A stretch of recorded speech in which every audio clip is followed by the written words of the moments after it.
Hello friends, आप देख रहे हैं आपका चैनल शेयर बाजार विद आयुष। और दोस्तों, बात करेंगे इस वीडियो में 6 ऐसे स्टॉक्स के बारे में जिनमें हमको कल बड़ी गिरावट देखने को मिल सकती है और उसके पीछे का कुछ कारण है जो आपको इस वीडियो में पता चलेगा।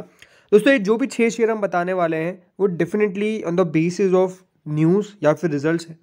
तो कोई भी अगर इन स्टॉक्स के ऊपर ट्रेड लेता है तो एक बात ध्यान रखिएगा, ट्रेड आप अपने हिसाब से लीजिए, हमारे हिसाब से कृपया करके ना लें। बिकॉज हो सकता है कि अगर यहाँ पर हम आज गिरावट की बात करें तो कल तेज़ी भी आ जाए, कोई बहुत बड़ी बात नहीं है। तो ट्रेड कोई भी अगर लेता है, पहली बात तो कोई किसी को ट्रेड नहीं लेना है हमारे कहने पर, और अगर आप ले रहे हैं तो उसके रिस्पॉन्सिबल आप हैं। तो शुरुआत करते हैं दोस्तों ग्लोबल सर्फेसिस से। ग्लोबल सर्फेसिस आज करीबन 307 फ्राइडे को करीबन 307 पे बंद होता हुआ नजर आया। ₹2.80 की गिरावट हमको देखने को मिली। पिछले एक महीने में शेयर ओवरऑल दोस्तों करीबन 29-30% चला था और लास्ट 6 महीने में ओवरऑल 67% के दमदार रिटर्न्स इस कंपनी ने डिलीवर करे। मतलब पिछले एक साल में अगर रिटर्न्स आप देखेंगे तो वो क्लोज टू 80% आपको देखने को मिलते हैं, जो अपने आप में काफ़ी दमदार थे। तो कल इसके नंबर्स निकल कर आए और जो नंबर्स थे वो उतने कुछ खास नज़र नहीं आए। कंपनी की दोस्तों जो सेल करीबन 40.5 करोड़ थी उससे घटकर 40.1 करोड़ रह गई, यानी ऑलमोस्ट 1% कंपनी की सेल में डिप देखने को मिला। ये इतना ही डिप हम कह सकते हैं हमको देखने को मिला कंपनी की सेल ऑन क्यू ऑल्सो, मतलब सेल में डिप था। इंपॉर्टेंट चीज़ थी जो है दोस्तों, कंपनी का इबिट करीबन 8.38 करोड़ से घट के 6.72 करोड़ पर आ गया, यानी ऑलमोस्ट 20% कंपनी का इबिट गिरता है। 6.80 का इबिट था इससे पहले, वो भी घट के करीबन 6.72 करोड़ आता है। तो यहाँ पर ही आपको फॉल देखने को मिला। मुनाफा अगर बात करते हो तो कंपनी का मुनाफा करीबन 4.90 करोड़ का था पिछले साल, जो घट के इस बार 3.41 करोड़ का रह गया, नहीं 33% कंपनी का मुनाफा भी कम हुआ है। वहीं उससे पहले जो कंपनी का मुनाफा था वो 3.36 करोड़ का था। तो मुनाफा जरूर क्यू तौर पर हमको बढ़ता हुआ देखने को मिला, बट जो ईपीएस है वो 1.45 से घट के 0.77 का रह गया, नहीं ऑलमोस्ट 47% कंपनी का अर्निंग पर शेयर आपको गिरता हुआ नजर आ रहा है सालाना तौर पर, जो अपने आप में एक बहुत बड़ी डिप है। वही प्रीवियस क्वार्टर में करीबन 0.64 का था। अगर मैं बात करता हूँ कंपनी के मार्जिन के ऊपर, तो कंपनी के मार्जिन 16.90% के थे एक क्वार्टर पहले, जो इस बार आए हैं करीबन 16.77%। वहीं इससे एक साल पहले तक कंपनी के मार्जिन 20.70% के थे, जो घटकर 77% हो चुके हैं। तो नंबर जैसा मैंने कहा, हमको हर एक पैरामीटर पर वीक देखने को मिले।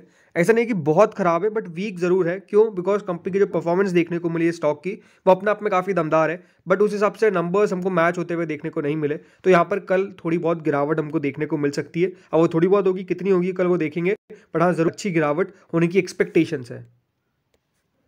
इसके बाद आते हैं दोस्तों एमसीएक्स पे। एमसीएक्स ने करीबन 3816 पे क्लोजिंग दी थी फ्राइडे के सेशन में, और पिछले एक महीने में एमसीएक्स करीबन 24-25% चला है, और लास्ट 6 महीने में ओवरऑल एमसीएक्स ने आपको 140% के दमदार रिटर्न्स दिए हैं। कंपनी के नंबर इसमें कंपनी की दोस्तों सेल करीबन 144 करोड़ से बढ़कर 192 करोड़ हो जाती है, यानी सेल कंपनी की 33% इंक्रीज हुई। वही इससे पहले जो कंपनी की सेल थी वो करीबन 165 करोड़ की थी। तो क्यूऑन के तौर पर भी हमको कंपनी की सेल्स में तो इंक्रीज देखने को मिला। लेकिन दोस्तों जो कंपनी का मुनाफा था वो करीबन 38.8 करोड़ का था, जिससे कंपनी घाटे में आ गई करीबन 5 करोड़ 35 लाख के। जरूर दोस्तों कंपनी का घाटा क्यूऑन के तौर पे कम हुआ है, 19.1 करोड़ से घट के 5.35 करोड़ पे आपको देखने को मिला।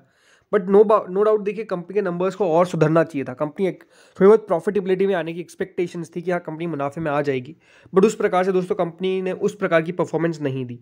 अब जरूर देखिए, याद रखिएगा एमसीएक्स में आपको उनका सॉफ्टवेयर चेंज होता हुआ देखने को मिला, वो सब कुछ चेंज होता हुआ नजर आया था। बट उसके बावजूद भी देखिए जो कंपनी के नंबर्स है वो उतने ज़्यादा आकर्षक नहीं है जिस प्रकार का हमको देखने को मिला एमसीएक्स के अंदर।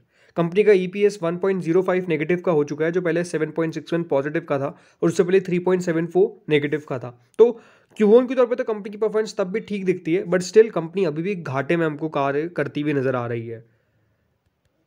तो इसलिए दोस्तों यहाँ पर कल थोड़ी बहुत गिरावट बनने की एक्सपेक्टेशंस है। जरूर पिछले 5 दिन में 4-5% चला था और एक महीने में अच्छा खासी तेजी हमको देखने को मिली थी, बट जिस तरीके के नंबर्स थे उसने थोड़ा सा डिसअपॉइंट किया है। तो लेट्स सी कल कितना गिरता ही है। अब बात करते हैं दोस्तों अगले स्टॉक पे, जो है एपेक्स फ्रोजन फूड। अब जो इसके क्लोजिंग थी फ्राइडे के सेशन में वो करीबन 259.50 की थी, और पिछले एक महीने में एपेक्स फ्रोजन फूड करीबन 2.74%, 6 महीने में 16-17% के रिटर्न्स डिलीवर कराए।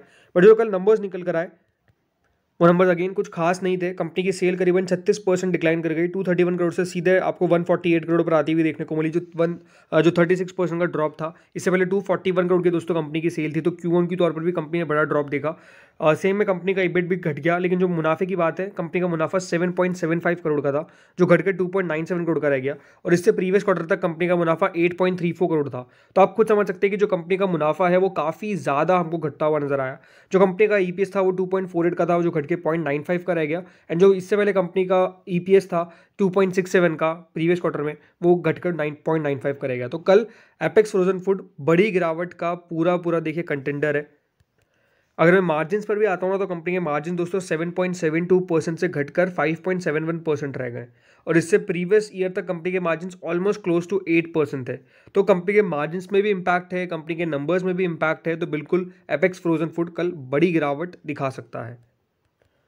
नेक्स्ट इज दोस्तों फ्लेयर राइटिंग। फ्लेयर राइटिंग में भी हम कह सकते हैं हमको गिरावट देखने को लगातार मिल रही है। पिछले एक महीने में स्टॉक ऑलमोस्ट 8-9%, और जब से लिस्ट हुआ है तब से 30% का फॉल ऑलरेडी दिखा चुका है। और मेरे हिसाब से कंपनी के जो प्राइस टू अर्निंग है, यानी जो वैल्यूएशन है, वो आपको एडजस्ट होती हुई नजर आ रही थी। लगातार दोस्तों गिरावट का यही बड़ा कारण है। बाकी कंपनी की भी अर्निंग्स निकल कर है, और अर्निंग्स ने बिल्कुल भी इंप्रेस नहीं किया है, मैं ये कह सकता हूँ। 224 करोड़ से दोस्तों कंपनी का सेल घट के 215 करोड़ का रह गया। 4% कंपनी का सेल गिरा है। 244 करोड़ का दोस्तों कंपनी का सेल इससे पहले वाले क्वार्टर में था, जो घटकर 215 करोड़ पर आता हुआ नजर आया। कंपनी का मुनाफा दोस्तों 33 करोड़ का था, इससे एक साल पहले वो घटकर 21.4 करोड़ रह गया। ऑलमोस्ट 35% कंपनी का जो मुनाफा है वो हमको घटता हुआ नजर आया। और वही दोस्तों जो कंपनी का मुनाफा इससे प्रीवियस क्वार्टर में 33.4 करोड़ का था, जो घटकर 21 करोड़ का रह गया। कंपनी का अर्निंग पर शेयर दोस्तों 14.13 का था, जिसको चल हम कह सकते हैं कि एडजस्ट नहीं था। बट 3.57 का EPS 2.03 का होना, ये अपने आप में दिखाता है कि यहाँ कंपनी की किस तरीके से दोस्तों मुनाफे पे इम्पैक्ट देखने को मिला, जिससे कंपनी का अर्निंग पर शेयर भी घटा है। तो जो नंबर्स है बिल्कुल भी अट्रैक्ट नहीं कर रहे हैं, अच्छे नंबर्स नहीं दिखते, और इसके कारण फ्लेयर राइटिंग भी कल गिरावट का यहाँ पर सामना करता हुआ नजर आ सकता है।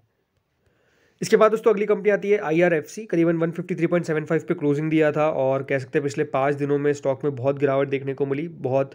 और एक महीने में तो हम कह सकते हैं कि स्टॉक में जो तेज़ी थी, जो तो हमको ओवरऑल स्टॉक में 192 रुपीज़ के लेवल देखने को मिले थे, अब 153 पे स्टॉक वापस से आपको देखने को मिला। तो एक अच्छा खासा करेक्शन ऑलरेडी मिल चुका है।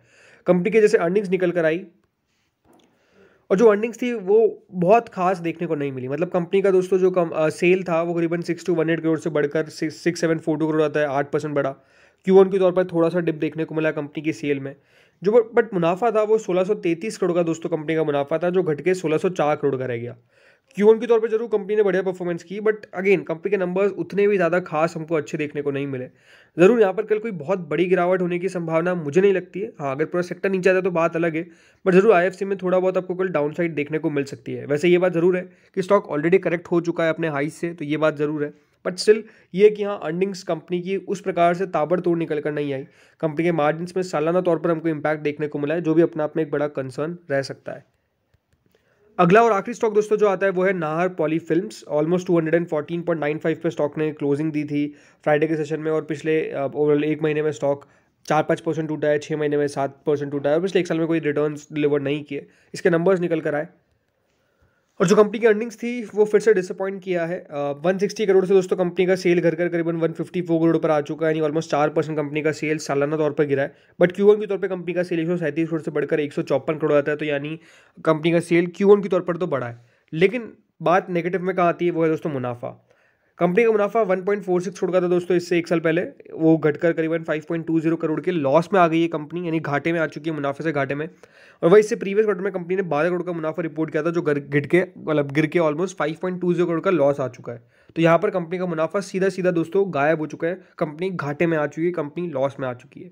कंपनी का दोस्तों जो EPS था वो 0.59 का था, जो गिर कर अब करीबन -0.211 का हो चुका है। इसका मतलब क्या है कि दोस्तों कंपनी पहले अपने हर शेयर पर 60 पैसे कमा रही थी, अब कंपनी को अपने हर शेयर पे 2 रुपये 11 पैसे अपनी जेब से देने पड़ रहे हैं, यानी कंपनी को खुद देने पड़ रहे हैं। अब कमा नहीं रही है, कंपनी घाटा कर रही है। इससे प्रीवियस क्वार्टर तक 4.95 का EPS था। तो नंबर्स हम कह सकते हैं ड्रास्टिकली आपको डाउन आते हुए नजर आए, ड्रास्टिकली कमजोर होते हुए नजर आए, इसमें कोई डाउट नहीं है।